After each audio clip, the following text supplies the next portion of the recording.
All right, so it's been a while, and I've got some things to talk about. First and foremost, I want to talk about the future of this channel and where I want to go from here.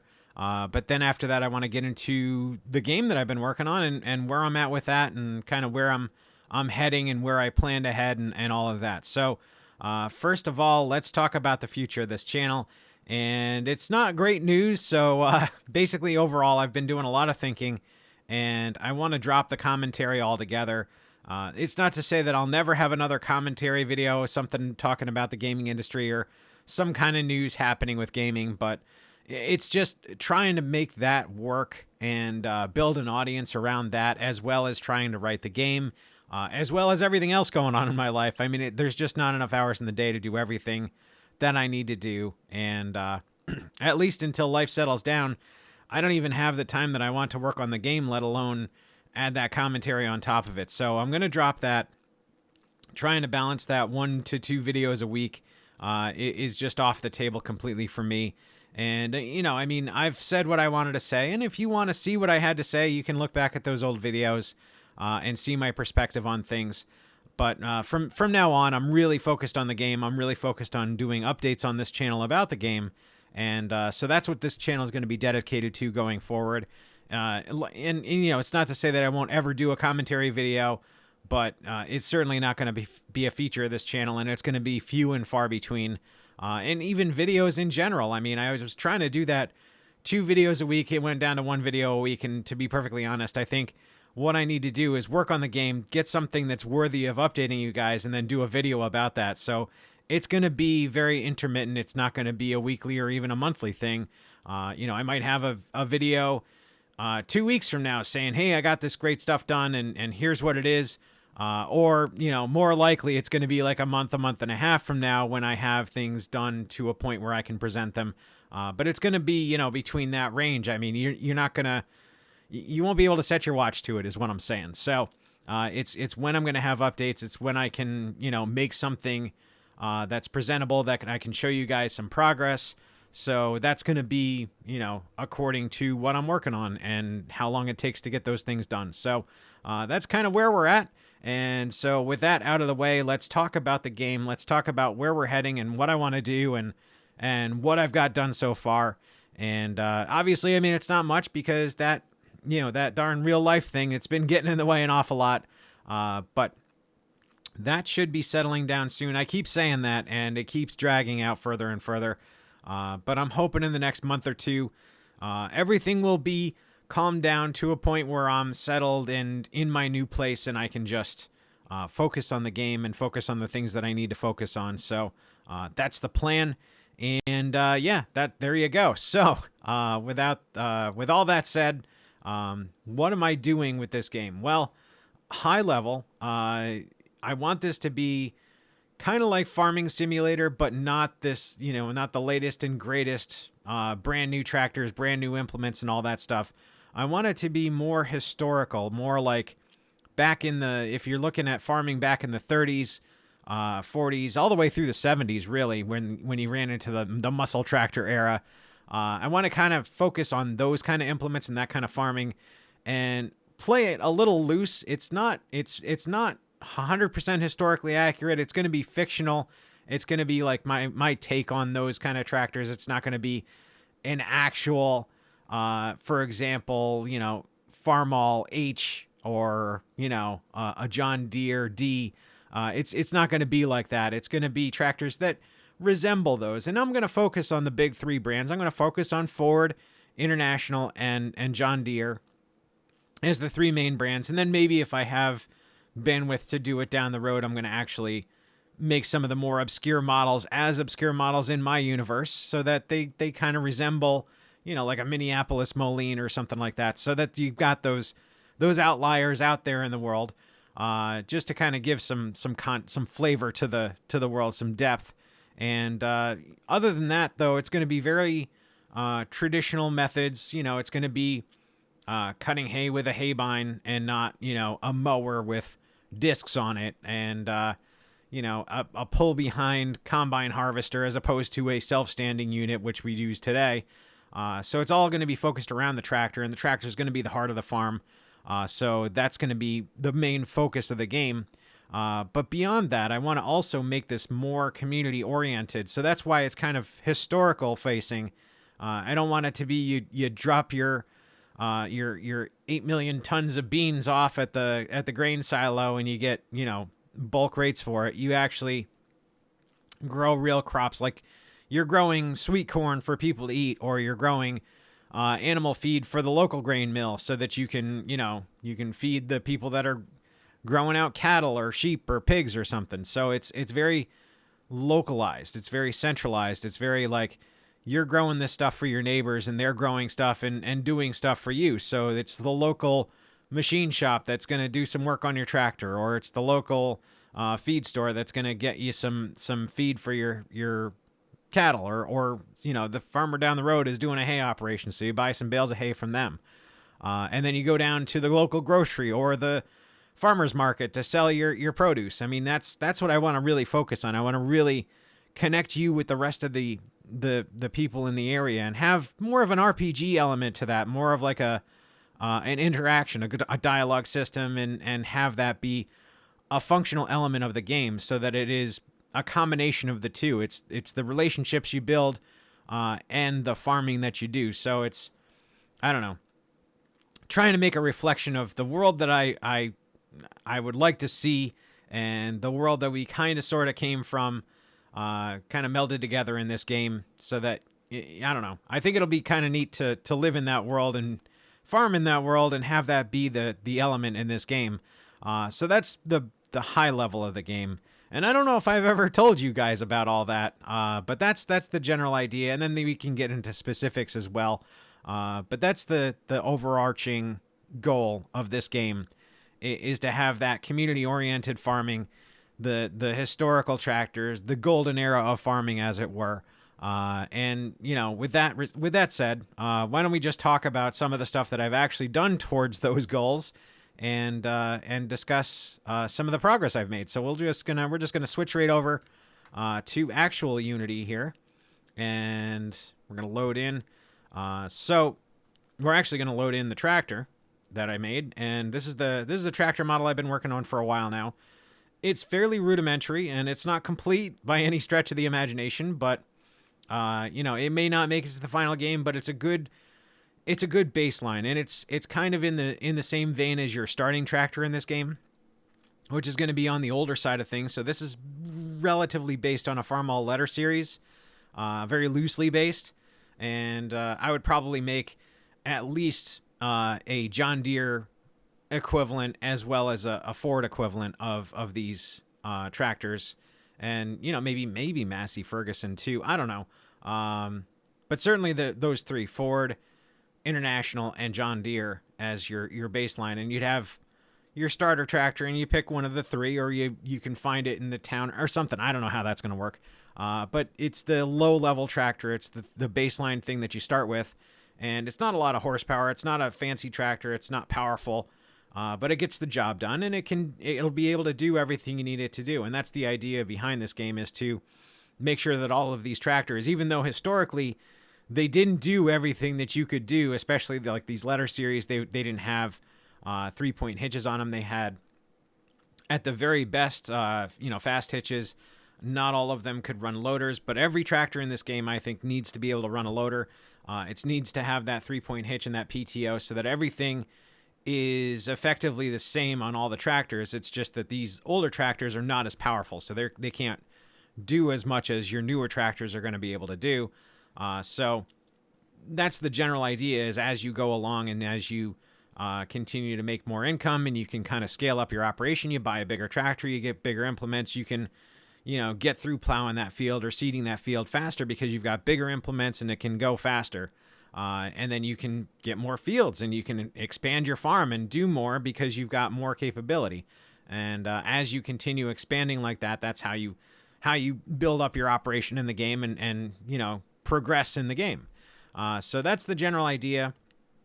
This tractor gives me that baseline, and it gives me a platform where I can start building out the code to, for example, have an attachable loader on the front, or a way to attach implements on a 3-point harness on the back, or attach, for example, wagons like I've got here. So you can trail behind things and have that all working, and use this as the test bed for that, the baseline. It may not make it to the final game. I might have somebody way more capable at modeling make these tractors for me, but this is a good start.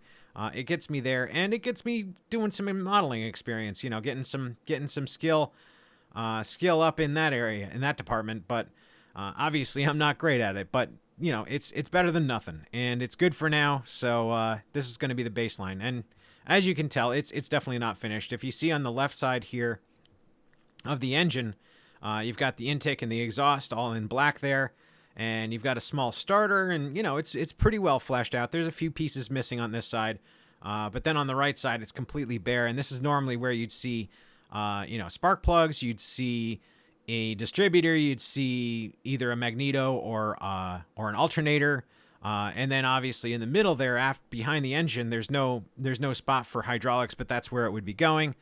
So there's no hydraulics implemented. There's no lines run. There's no 3-point hitch.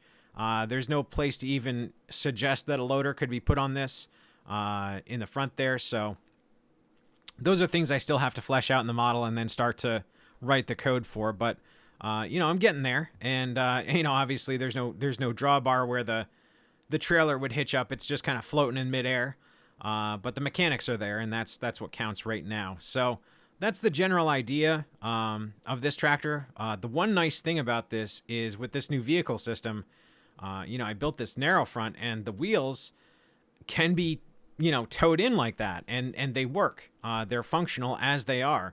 Where older wheel colliders, I had problems doing that. I had some difficulty making the wheel collider actually function like that. And now the steering is not ideal. It's not doing what it's supposed to do. Basically, what narrow front tractors usually do is, you can see that center post.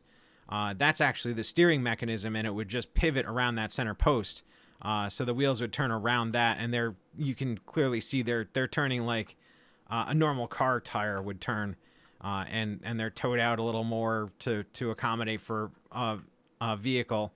And so that's a problem. But I think I can replace that, especially since they can tow in like they're doing very easily. That angle, that suggests to me that it'll be very easy to just anchor them into a different steering system that just pivots that center post, and that's how the tractor would steer. So I think it can be done. I don't think it's going to be a problem, but even as it is right now, it looks pretty good. It seems pretty accurate. It's not bad at all. And I could make that steering mechanism a little more accurate too. There's some parameters I could tweak to make it a little better. But like I said, I want to replace that altogether with its own steering mechanism. And that also brings me to another thing, which is wide front tractors, where they're on that bar, then they're spaced out to the width of the back wheels. So there's 2 wheels on the back and 2 wheels on the front with the same spacing. Now that's something that I could do very easily. I mean, that works just like a car would. So that's not an issue. And I think I'm going to have an ability to swap between the two on the same model, and some other parts too. I mean, I've been experimenting with that to get that working. But that will kind of give you an idea of uniqueness across the board. Like, you can see 2 identical tractor models, and they're going to have different parts on them that make them look, a little different from each other. And it gives a distinctiveness. It makes it like, in theory, your tractor is your tractor because it's got the combination of parts that, nobody else in the town has. So you can kind of see, if you have the right eye for it, you can identify your tractor amongst a sea of identical models, and you could still point out yours. And I don't know how far I'm going to take that, but right now it's just basic stuff. I don't want to go too far into the weeds on that kind of stuff just yet, but maybe that's in a future expansion or something where you can kind of upgrade your tractor and buy different parts for it. I don't know. We'll have to see. But like I said, that's way on the back burner. There's more important things to handle, so I'm not really jumping into that just yet. The other thing I want to talk about is that it is on a manual transmission right now. Now, the example code for this vehicle system does have automatic transmissions. All the other vehicles have automatic transmissions, but it didn't really... it didn't feel as authentic as I think it should for the tractor. Now, I'm not going to make everybody be switching up and down gears all the time, but I think there's a better way to make that automatic transmission. I think if I make a different one that I can kind of pass some parameters to, it would allow the transmission to figure out what the best gear to be in would be. So for example, for like a trailer, this trailer, in fact, is weighted pretty heavy. So it would pass that mass forward and do some drag coefficient factors to try and figure out, how that would operate against the tractor's power, and determine what gear is best, or determine what RPMs should be shifted up and down in, and figure that out based on the parameters of that trailer. Same thing for like a plow, and a plow is even more important because when the plow is engaged, it's pulling on that vehicle. There's a lot of drag being put on that vehicle, and that would preclude even being able to run in higher gears. So your tractor might not, when your plow is engaged, it might not even leave first gear, just because the plow is dragging so much and you don't have enough power to do anything besides first gear. So I think building a transmission like that would probably be best, just because that would allow you to figure out those calculations and still have that automatic transmission, so that you don't have to force players to shift up and down gears. But for an example, let's try and climb this hill in fourth gear. You can see it just runs right out of steam. And even third, it doesn't work. Second, once it's stalled out, it stays. But if you switch to first, then it just picks right back up because it's such a low gear ratio. You got the power back, you got the torque back to be able to make it up that hill without a problem, even though that's a fairly heavy trailer. Now, the other thing that I ran into with the experimentation with this trailer is center of mass and weight. So the first thing I did, I used the default center of mass for this tractor. I didn't really do a lot of calculations on that, but as soon as I put that trailer on, the wheels are pretty far back, and when I made it as heavy as it is now, it pushed down so much that it pulled the front wheels of the tractor off the ground, and I couldn't steer. And that is something that happens in real life. I mean, if you've ever seen a tractor pull, the more that thing is digging into the ground and preventing your tractor from moving forward, you start seeing the nose come up off of the ground, and those tractors are up in the air, trying to pull that trailer. So it is a real thing. It does really happen. And the way you usually fix that in farming is to put front weights on. Now I did try to, I tried to make a connector like the trailer is connected to the tractor here, and just attach a rigid body with its own mass on the front of the tractor. And that interacted really bad. It ended up, I don't know if you've ever seen like old Halo games or old games from like the Xbox 360 era, especially, where you'd get some physics glitch and it would just launch you into space. Skyrim is good for that. There was a lot of games like that did, that had those physics glitches and just launched the vehicle or the horse or whatever it was off into space and you'd never see it again. Well, they did that with the tractor. So that option's completely off the table. I don't want to do that. I want to keep these machines as simple physically as possible so that it doesn't cause any issues. And so the other thing I was thinking about is to just attach a module, an attachment on the front where you'd have a separate mass calculation. So it would say the center of mass on this object is here, compared to the center of mass on the tractor, and it weighs this and the tractor weighs that, and it would basically just use some mathematics and lerp the center of mass between those 2 points based on the weights, and then increase the rigid body weight of the tractor so that it's appropriate. It would balance out. It's basically how real life would work if you just attach some front weights to the tractor. That is where the center of mass would shift to, and that's what the weight would be. So it's relatively simple math to do. You don't need all the connectors and everything. So I think that's where I'm going to go with that approach. And that way you can still have front weights. You can still put wheel weights on, a whole bunch of different options. And that gets more into the customization of the tractor, being able to add those weights where you need them. Let's see. What else have I been doing here? Oh yeah, the trailer. So the other thing with trailers, obviously, is they're two rigid bodies. They can interact poorly with each other and then cause all kinds of problems. Now, this one doesn't do too bad. But if I jackknife the trailer enough, you can see that the wheel there gets real glitchy, trying to jump itself up on top of that trailer. So that is a problem. The easy fix there is to just kind of do some figuring out and making sure that the connector between the two doesn't allow it to bend that far. So as soon as you reverse into it this far, I would basically just push the tractor around and prevent it from being able to get that to get jackknifed that far for it to cause some issues. So that's just a matter of experimentation. Once I have real models and everything is set up, I can kind of tweak those parameters and make sure that everything is matched up perfectly, so that no matter what the combination of tractor and trailer, it'll always prevent it from going that far and having those glitches. So that's the other thing I wanted to really focus on. But so far, it doesn't seem too bad. It's just that little bit of glitchiness. It's not launching it into space or anything. So I'm not too worried about it. And yeah, that's pretty much what I've been focused on is vehicles in this new vehicle system. I've been working a lot with it, and I really still like it. So this is definitely the prime candidate for vehicles in the game. The next thing I'm going to be focused on is the soil system. And I have done some work with that in the past.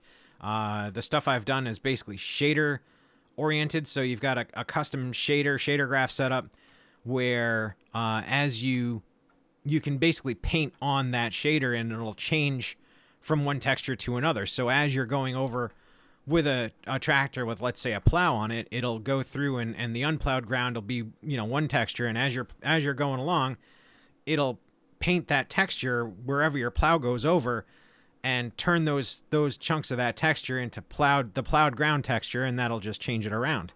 And doing that combined with normal maps and height maps and all the PBR textures these days, it really it looks pretty good, and I think that's going to be the solution there. I do think there's other things I have to do on top of that, like procedural grasses are going to be important, especially when you're talking about growing, grains and corn and hay and, beans and all this other stuff. That's going to be more important to have, those actual physical models sprouting up off the ground. And so that's going to have to be factored in along with the shader graphs, so that when you're going by there and let's say it's hay being grown, or more simplistically, let's say it's wheat. So you've got a wheat model for the grass textures, and at a distance you wouldn't see those, but as you got closer, it would have to shift the texture and add those wheat models so that you see the actual stalks popping up out of the ground. But at a distance, you could cull those off and change the texture so that the texture has the right color change to look like the wheat that's growing there. I don't know. That's just how I was experimenting with it, and so I'm gonna continue down that road. I'm gonna start with a clean slate though, because I think I've probably done that whole model 3 or 4 different times, and each time was better than the last, but it was never quite what I wanted to see out of it. And so I'm just gonna keep plugging away at it until I get the right thing. Which may not even be this time, but I'm going to keep working at it. And hopefully that's going to be the next update is, where I'm at with that system, where you can actually, paint on the texture or on the ground and have it change from, plowed to growing to bare dirt to, planted bare dirt or what have you, so that there's different textures that you go through, and it can base it off of that. So that's the next big challenge for me, and I think that's what I'm going to be focused on. I'm going to probably put the vehicles on the back burner for now, and just work on them when I get frustrated with the soil system actually, and try and get that soil system more up to date so that I can combine that with the vehicles eventually and get a better idea of what this game's going to look like and work like. And to that effect, I also was thinking about if I got that ground system working, I could even make a game where you're out there doing a garden. So it'd be all hand tools. Because I'm thinking the vehicle system's another big project. So I see this game divided up into several projects, several different initiatives, I guess. The first one obviously being these vehicles, building out the implement system, being able to attach and detach different things, and have those things affect the ground, which is another big one where the ground can change based on what implement is going over it, or what's being done, or what's growing on it, or what have you. And that's going to be another big project because you've got to simulate that in the background in a highly efficient manner where it's pseudo procedural, so that things can happen in the background without them actually having to be in the world. And as time goes along, as wheat is growing up, and you load that in, let's say, it'll reflect that appropriately in the ground texture. It'll reflect that appropriate in the models for the grass system and what have you. So that's another big initiative. The other one is the RPG elements, like the townspeople and interacting, and then also the economy. I think that's another big pillar, where you've got, pricing structures and how you make money and how you make profits, and balancing all of that. And those are the big tiers. I guess the other big tier is kind of related to the ground, which is procedural terrain or pseudo procedural terrain. So I've been playing around with that and trying to figure out how I'm going to generate a scenery with roads and towns and buildings and stuff. Because I'd like this to be. I was thinking about handcrafting at least one or two maps, but also I want to have the ability to generate your own world, so that you can start with something unique to you. So you generate your own world, or even to the effect of having a prefab town and surrounding area, but then beyond that is procedurally generated. So you've got all these other towns that you could even theoretically drive to and sell your products there. But being just a solo dev, I think about procedural generation a whole lot, because although it is an expensive thing to do, it's a lot of time sink to make all those parameters work just right with each other, to dynamically generate a world. It's still more efficient to do it that way than it is to model each single little town across such a wide, vast array like that, like a vast swath of area. For just me to make, 10 towns, it's going to be far more efficient for me to generate a procedural generation algorithm that makes 10 towns, or 50 towns for that matter, than it is to model those 10 towns all by hand, all handcrafted. But that said, there is something to be said for handcrafted, and I'd like to have a combination of the two. But I think for now, it might be a back burner thing as well. It certainly is something that I've been thinking about, but not really focused on. And that's mainly because I can just use Unity's tools and get this thing working with some handcrafted towns and surrounding areas, and do it fairly efficiently. So even if it is just one map with one town and some farmland around it, I think that would be better than trying to delve into that procedural generation right off the bat. Because at least you'll have that town to play with. And once I start getting into alpha and beta testing and getting you guys, a playable build, I'll have something that's handcrafted that is, I guess known good. It's a known good map, so that you guys can play in that map, and do some messing around and see how it works, and I can get some feedback, and you guys can check it out. So I think that the handcrafted is going to be important, but I really do want to continue on with that procedural generation, because man, that'd be great, because it would be a forever game at that point. I mean, you could farm a procedurally generated town for a few years, and once you get bored of it, you can generate a whole new map with whole new towns and a whole new experience. So I don't know. I just see it as a lot of value being able to start fresh and do something new. I guess the last thing about this game is it is going to be single player to start. I would like to do multiplayer, but I'm kind of on the fence about that. Just simply because multiplayer is very complicated. It's a lot more work to make it function the way it needs to function.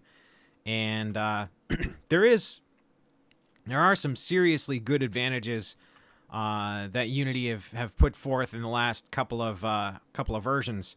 I mean, netcode for game objects, netcode for entities is looking really good and has a lot of potential. But that said, it is still a lot of work. It's still going to be a lot of unnecessary time sunk into this thing to make it work as a multiplayer game.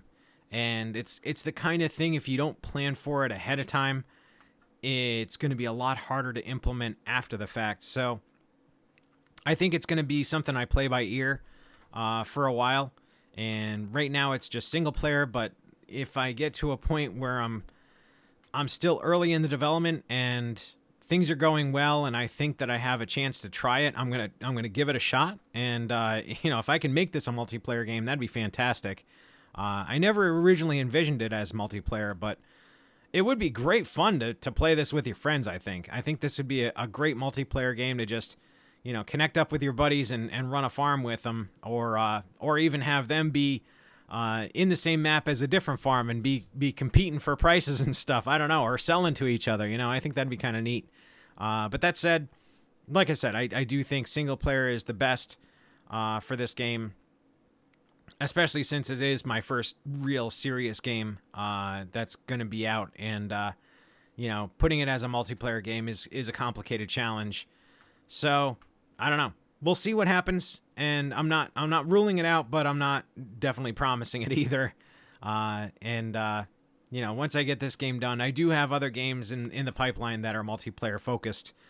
So I am going to have to do it eventually, but maybe not for this game. So, yeah, that's what I got for you guys. I think I've covered all the stuff I've been up to and where I'm heading from here. So that is pretty much it for me for this video, and I'm gonna get back to working on these things and getting back to that soil system, because that is the next big challenge. And so once that's done, you guys should be seeing another update from me. But until then, I hope you enjoyed this video, and I will talk to you guys later.